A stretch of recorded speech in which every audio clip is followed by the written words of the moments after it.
i Sverige nå for å se etter en ny bil. Men det er jo mye dårlig her da. Det er ikke så mye skryt av de svenske bilene, ja, men det er noe billig. Jeg fant meg en fin bil her nå, men den står jo oppå en annen bil, og så mangler den jo en dør og greier, og tre inn i panseret, jeg vet ikke helt det. Denne bilen var ikke så ille da, det er bare å bytte litt frontrute og ha på en lykt eller noe sånt. Så tror jeg det blir bra bil det her. Vi var flinke å vise frem bilene her i Sverige da, du vet, med vise noe understelle og full pakke med en gang, og vet du hva du kjøper, det blir ikke lurt da, vet du. Her er nå en bil jeg har letet lenge etter, det er jo en boble kabriolet.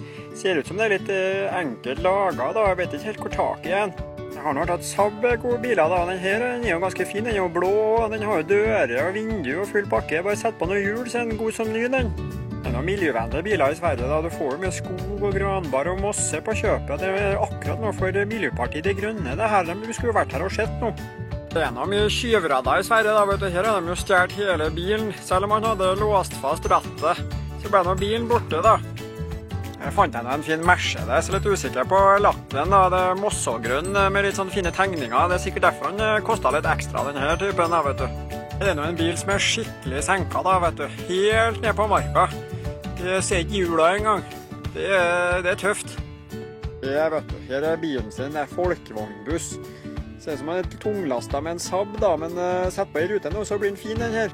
Ja, vent, nå fant jeg kabriolet her. Det er jo hele taket tatt av og senket. Nei, dæven for en bil, den må vi kanskje kjøpe. Det er noe mye luksus i de her svenske bilene. Det er ganske enkelt innredet, og det er lite ekstrautstyr, selv om frontruta er tatt bort på bilen her da.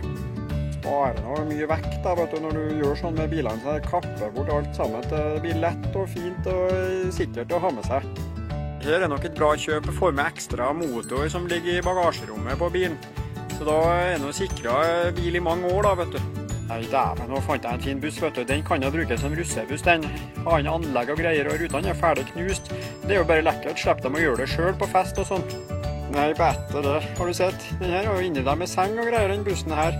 Hva du tror jeg bruker den her som russebuss, ja, da blir det mye småruss og spinneri etterpå. De kan det, svenskene, vet du. Her hadde de montert rattlås.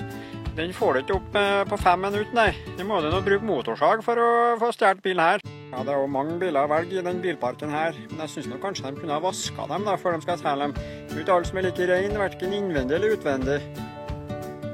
Nei, dæven.